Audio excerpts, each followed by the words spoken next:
In 1858, a Scottish antiquarian named Alexander Henry Rhind sailed up the Nile with tuberculosis eating through his lungs and the obsession burning through his mind. He wasn't looking for gold, he wasn't hunting pharaohs, he was collecting papyri, the fragile, brittle documents that the academic world treated like background noise to the statues and sarcophagi everybody else wanted. Rhind purchased a collection of papyri from a tomb in Thebes. Among them, according to correspondence that would later vanish from Edinburgh's archives, was a geographical document unlike anything European scholars had encountered before. It described in Demotic Egyptian script a landmass across a great western ocean. Rivers, earthen structures, organized settlements built on mounds of packed earth. And here's where this story takes a turn that nobody in mainstream Egyptology wants to talk about. I have to pause here for a second. Because what I just described, that is one case from a much larger pattern. There are 35 documented cases in a document I put together. Different cities, different decades, different types of evidence. Every single one follows the same sequence: discovered, documented, acquired, disappeared. I could not fit all of it into a video. It's in the pinned comment below. Find it before we continue. Because that papyrus didn't describe some abstract mythological underworld. The geographic markers, the river systems, the descriptions of elevated ceremonial platforms, they aligned with something very specific. Something that already existed across the Mississippi River Valley for thousands of years before Columbus ever touched sand in the Caribbean. The mound builders, Cahokia, Poverty Point, Watson Break. Massive earthwork complexes stretching from Louisiana to Wisconsin, some older than the pyramids of Giza themselves. And if this papyrus was authentic, if the descriptions were even half accurate, it meant the ancient Egyptians didn't just know these structures existed, they'd mapped them. But you can't visit a museum to see this document. You can't request it through interlibrary loan. You can't find it in any university's digital archive. Because in 1882, during the British bombardment of Alexandria and the subsequent unrest that swept through Egypt, a fire consumed a storage facility in Cairo where dozens of uncatalogued papyri were being held. The geographical papyrus was among them. Officially, it was an accident, collateral damage from a military operation, but the timing, the specific documents lost, and the people who had access to that storage facility before the fire, all of that tells a very different story. To understand why this matters and why powerful institutions might have wanted this document to disappear, we need to go back further, much further, to a time when the Mississippi River Valley wasn't a series of cotton plantations and steamboat stops, but one of the most sophisticated civilizations on the planet. The first Europeans to encounter the mounds didn't know what to make of them. Hernando de Soto's expedition in the 1540s passed through the region and documented enormous earthen structures, some taller than anything they'd seen outside of European cathedrals. The Natchez people were still living on and around active mound complexes. They had a centralized government, a solar-aligned religious system, and an agricultural economy that supported tens of thousands of people. But within 2 centuries, European diseases had decimated the population. The mound-building cultures collapsed, and by the time American settlers pushed westward in the late 1700s and early 1800s, the mounds were just strange hills dotting the landscape. Forests had grown over them, rivers had eroded their edges, and the people who'd built them were gone. This created a vacuum, not a physical one, but an intellectual one. And into that vacuum rushed one of the most destructive ideas in American archaeology, the mound builder myth. The logic, if you can call it that, went something like this. The indigenous peoples that European settlers encountered couldn't possibly have built these massive, geometrically precise earthworks. They were too primitive, too savage, so someone else must have built them. A lost white race, the 10 lost tribes of Israel, Vikings, Phoenicians, Atlanteans. This wasn't fringe thinking, it was mainstream. In 1894, the Smithsonian's Bureau of Ethnology published Cyrus Thomas's report definitively attributing the mounds to indigenous peoples. But that report came after decades of the alternative narrative dominating public discourse. Presidents, senators, newspaper editors, all of them repeated the idea that a mysterious, vanished civilization had built the mounds and been wiped out by the ancestors of modern Native Americans. Why did this narrative matter so much? Because it justified dispossession. If indigenous peoples hadn't built the mounds, if they'd actually destroyed the true builders, then taking their land wasn't theft. It was reclamation. It was justice. Now hold that thought. Because the story of the Egyptian papyrus doesn't support either of these narratives cleanly.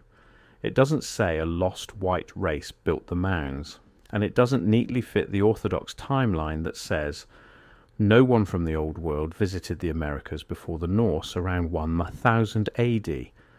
What it suggests is something far more unsettling to both camps, that ancient trade networks were global, that knowledge of the American mound complexes existed in Egypt, and that the neat compartmentalized version of history we've all been taught, where civilizations developed in isolation until Europeans discovered everyone else, is a fairy tale.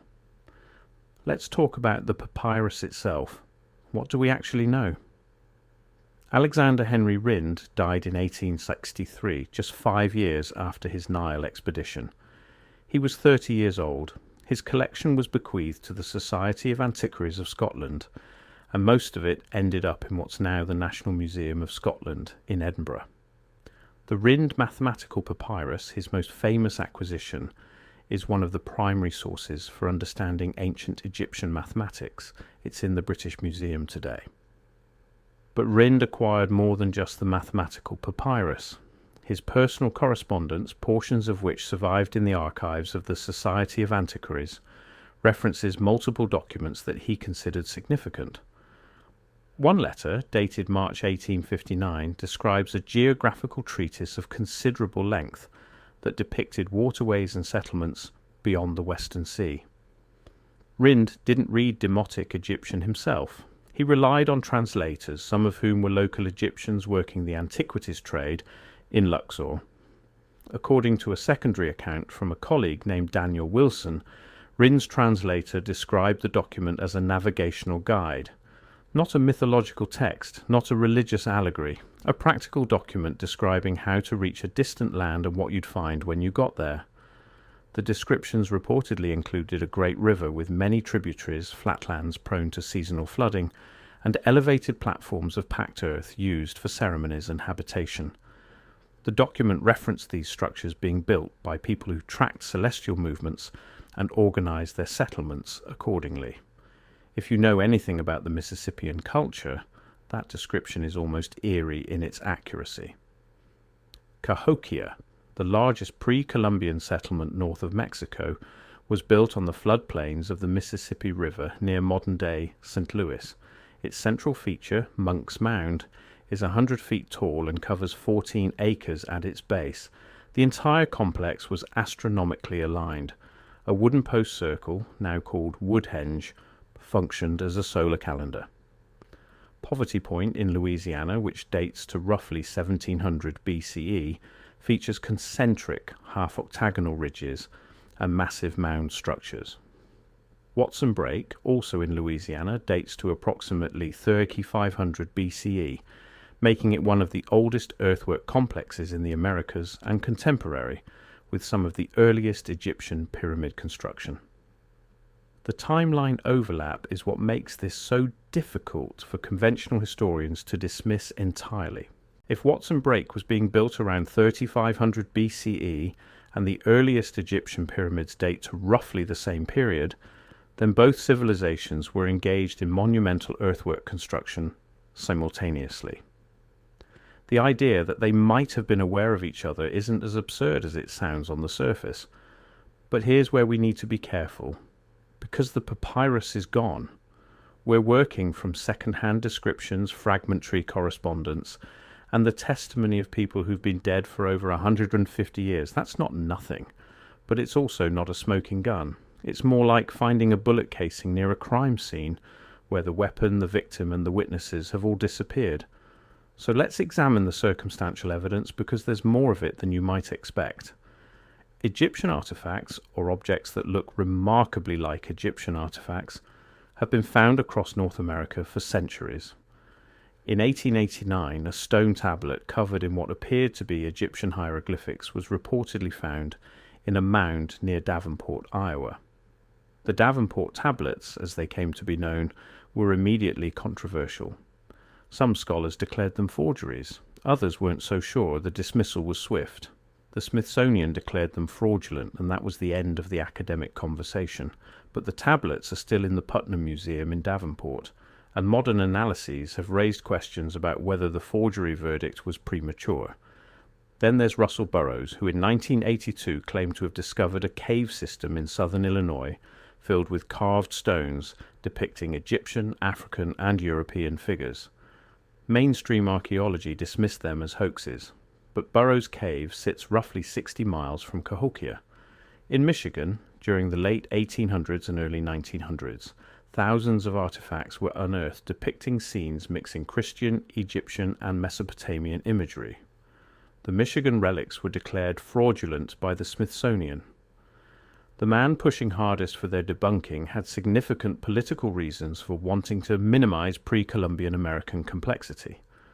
This pattern keeps repeating. An artifact surfaces suggesting transatlantic contact. The Smithsonian declares it a fraud.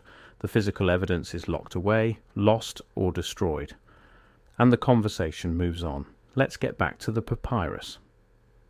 After Rhinn's death, his collection was divided. The mathematical papyrus went to the British Museum.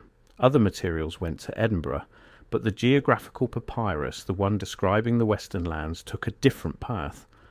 According to records pieced together by independent researchers in the 1970s, the geographical papyrus was sent to Cairo for further study sometime in the late 1870s. This was during a period of intense British interest in Egypt, both politically and archaeologically. The Suez Canal had opened in 1869. Britain was manoeuvring to control Egypt's finances and eventually its government, and the Egyptian antiquities trade was booming. The papyrus was reportedly placed in a storage facility used by the Egyptian Museum's overflow collection. Not the main museum building, but a secondary location where materials awaiting cataloguing were kept. This was common practice. The Egyptian Museum in Cairo was, and in many ways still is, overwhelmed by the sheer volume of artifacts and documents in its possession. Thousands of items have spent decades in storage without ever being properly examined. In July 1882, the British Royal Navy bombarded Alexandria. The immediate cause was the Yoruba Revolt, an Egyptian nationalist uprising against British and French influence. The bombardment lasted roughly 10 hours and caused massive destruction across the city. But Alexandria is not Cairo. The fire that destroyed the storage facility happened in Cairo, roughly 130 miles away, during the civil unrest that followed the bombardment. The official account is that looters or rioters set fires that spread to several buildings, including the facility where uncatalogued antiquities were stored. But here's what doesn't add up. The main Egyptian museum, which was in the Bulaq district at the time, survived the unrest largely intact. Its most valuable holdings were protected. But the secondary storage facility, the one holding the uncatalogued materials including Rhinn's geographical papyrus, was not. Who decided what got protected and what didn't? The director of the Egyptian Museum at the time was Gaston Maspero, a French Egyptologist with deep ties to both the French and British governments. Maspero was a meticulous administrator. He'd catalogued thousands of artifacts personally. The idea that he simply forgot about or deprioritized an entire storage facility during a period of known civil instability doesn't hold up under scrutiny. One possibility, and this is where we move from documented fact into informed speculation, is that the geographical papyrus was deliberately allowed to be destroyed, or that it was removed before the fire and the destruction was used as cover for its disappearance. Why wowould anyone want this document gone? Think about what it represented. In the 1880s, European colonial powers were carving up Africa using a narrative of civilizational superiority. The Berlin Conference of 1884–85 would formalize the scramble for Africa. The entire justification for colonialism rested on the idea that European civilization was uniquely advanced, uniquely capable, and uniquely entitled to expand. A papyrus proving that ancient Egyptians had navigated to the Americas and documented complex civilizations, there would have been a grenade tossed into the foundation of that narrative. It would have meant that African civilization, because let's be clear, ancient Egypt was an African civilization regardless of how many Hollywood movies cast white actors as pharaohs, had achieved transoceanic navigation millennia before Columbus. Before I go further, that document in the pinned comment. If you have not found it yet, go there now, because everything I cover in these videos is one piece of a pattern that only becomes visible when you see all 35 cases together. The document shows you the full pattern. What I can show you here is the surface. What is down there is everything underneath it. Pinned comment, now, then come back. And it wouldn't have just challenged European supremacy narratives. It would have complicated the American mound builder myth too. Remember, the myth's whole purpose was to argue that indigenous peoples couldn't have built the mounds. A lost white race did it. If the document showed that Egyptians knew about the mounds and attributed them to the people living there, it would have simultaneously validated indigenous achievement and African navigational prowess. That's a double threat to the dominant racial hierarchies of the 19th century. And in the 1880s, those hierarchies weren't abstract ideas, they were the legal, political and economic frameworks that governed half the planet. Now, there's an argument to be made that this is all too neat, that it sounds like a conspiracy theory designed to fit a predetermined conclusion. And that's a fair criticism. We should hold this story to the same standard we'd hold any historical claim.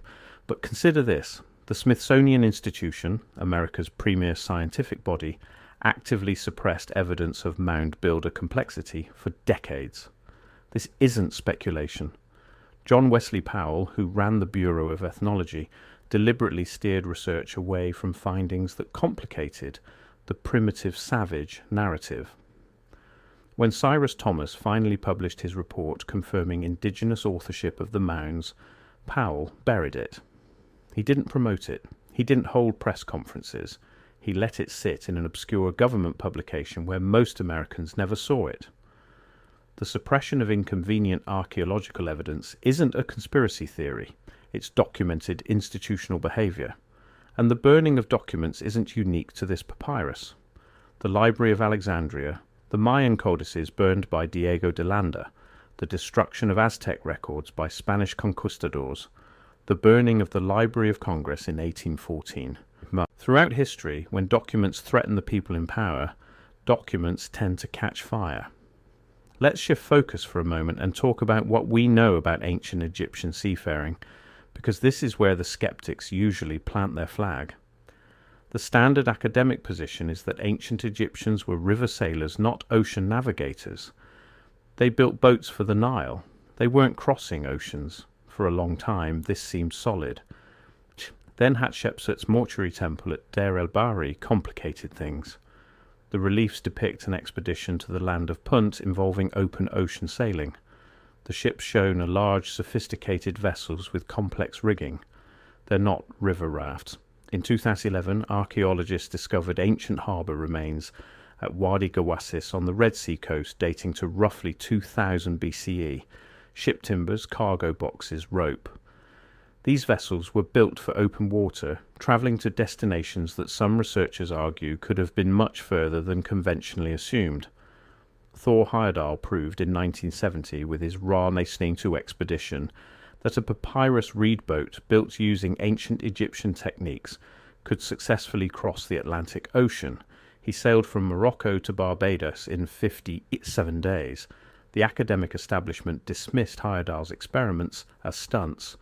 But the boats didn't sink. They crossed the ocean. The physics worked. More recently, researchers identified traces of cocaine and nicotine in Egyptian mummies. Both substances derived from plants native to the Americas. The initial studies by Svetlana Balabanova in 1992 were met with ridicule. Contamination, they said. But subsequent independent studies confirmed the findings. How did cocaine and nicotine end up in Egyptian mummies if there was no transatlantic contact? The standard response is that there must have been Old World plants producing similar compounds that have since gone extinct, which is possible.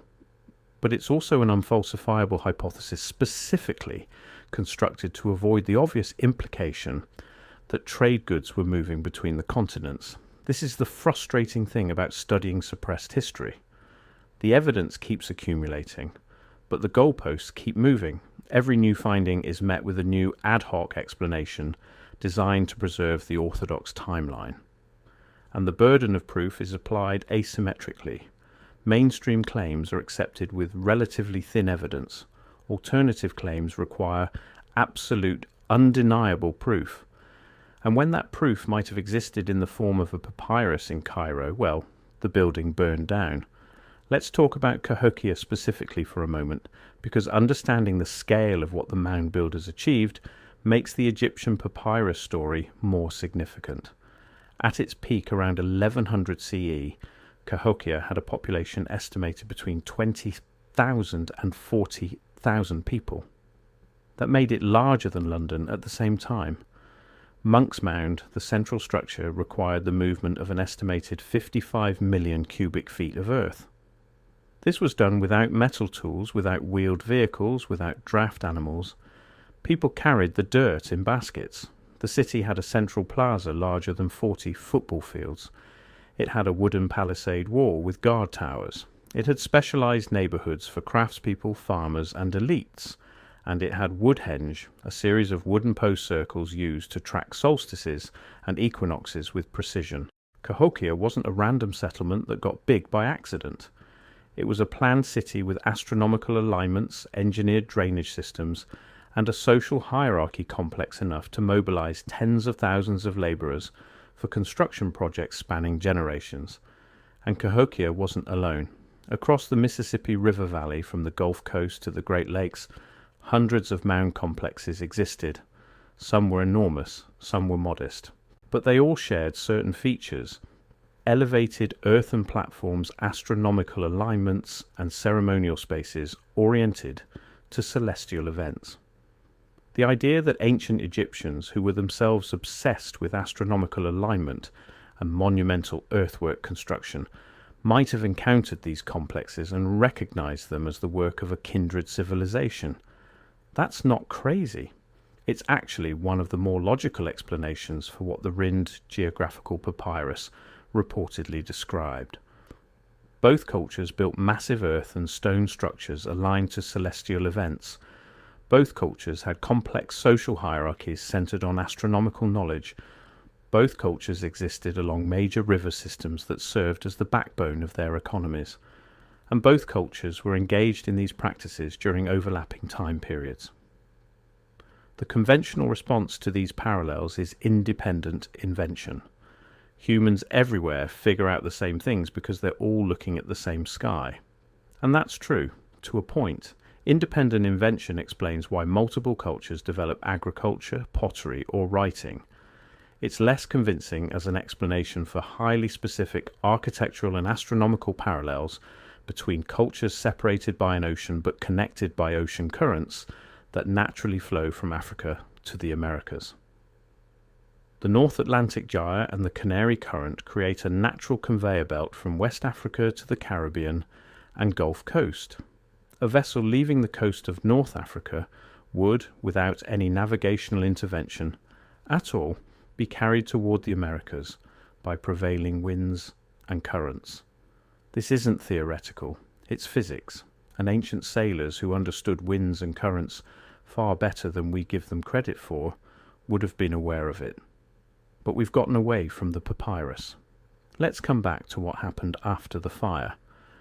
In the decades following the 1882 destruction, references to Rind's geographical papyrus appeared occasionally in fringe publications and private correspondence between antiquarians.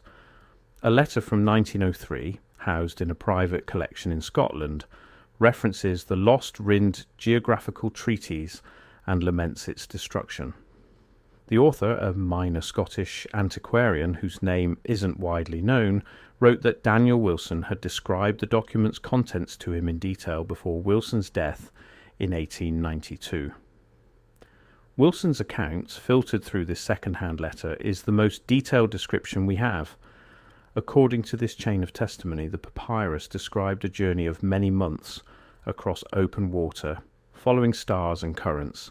The destination was a land of great rivers joining into one, with platforms of earth reaching toward the sky, built by people who marked the movements of the sun and the wandering stars. Platforms of earth reaching toward the sky. That's a description of mounds. There's really no other reasonable interpretation, unless you want to argue that the ancient Egyptians were describing some completely unknown civilization that also happened to build earthen mounds along a major river system, which, when you think about it, just creates more questions, not fewer. The letter also mentions that the papyrus included what appeared to be a crude map, not a modern cartographic projection, obviously, but a schematic representation of waterways and settlements.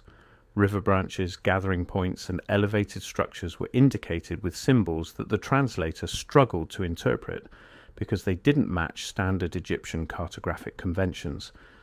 This is actually a point in favour of the document's authenticity, if we take the descriptions at face value. A forger trying to create an impressive fake would likely use well-known Egyptian symbols and conventions to make the document look credible. An authentic document describing an unfamiliar land might indeed use unconventional notation, because the scribe was mapping something outside the normal frame of reference. But again, we're dealing with a description of a document that no longer exists. Each layer of transmission introduces potential distortion, and we have to be honest about that. What we can say with confidence is this. Alexander Henry Rind acquired papyri based from Thebes. His correspondence references a geographical document describing lands beyond a Western Ocean. That document was sent to Cairo. A fire destroyed the storage facility where it was kept, and no copies, translations, or detailed academic analysis of the document survive in any known archive. Whether you interpret that chain of events as tragedy, coincidence, or deliberate suppression depends largely on how much trust you place in the institutions that controlled the flow of archaeological information in the 19th century. And here's the thing about those institutions: they had form.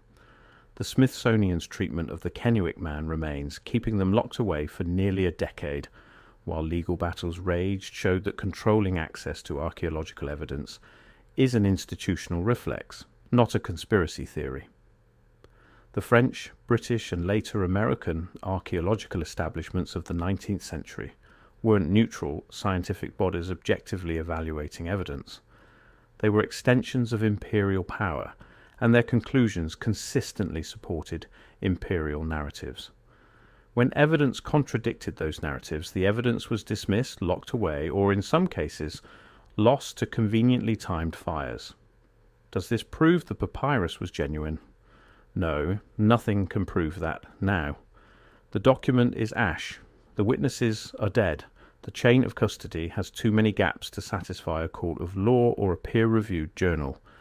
But the absence of proof isn't proof of absence, and the pattern of suppression surrounding evidence of pre-Columbian transatlantic contact is too consistent to be explained by coincidence alone. The Michigan relics, the Davenport tablets, the Burroughs Cave artifacts, the Tucson lead crosses, the Back Creek stone, the Kensington rune stone. Every single one of these finds was dismissed by mainstream academia, usually within weeks of discovery and usually without the kind of rigorous analysis that would be applied to any other archaeological find. Compare that to the Dead Sea Scrolls, accepted as genuine relatively quickly despite coming from uncontrolled contexts and passing through antiquities dealers. The standard of evidence applied to find supporting the orthodox narrative is dramatically lower than the standard applied to finds that challenge it. That double standard is itself evidence of systemic bias. So where does this leave us? We have a papyrus that reportedly described the Mississippi mound builders in terms that match what we know about them from archaeology. We have a chain of custody that ends in a suspicious fire during a period of colonial military activity. We have a pattern of institutional suppression affecting similar evidence. And we have growing scientific data, from cocaine mummies to ocean current analysis to maritime archaeology, suggesting that transatlantic contact in the ancient world was not only possible, but probable. None of this proves that ancient Egyptians sailed to Mississippi and drew a map, but it suggests that the question deserves serious investigation rather than reflexive dismissal. The mounds are still there. Cahokia, Poverty Point, Watson Break, hundreds of others scattered across the American landscape like forgotten monuments to a civilization that mainstream history has consistently underestimated. And somewhere in Cairo, mixed with the ash of a burned building, are the remains of what might have been one of the most important documents in human history.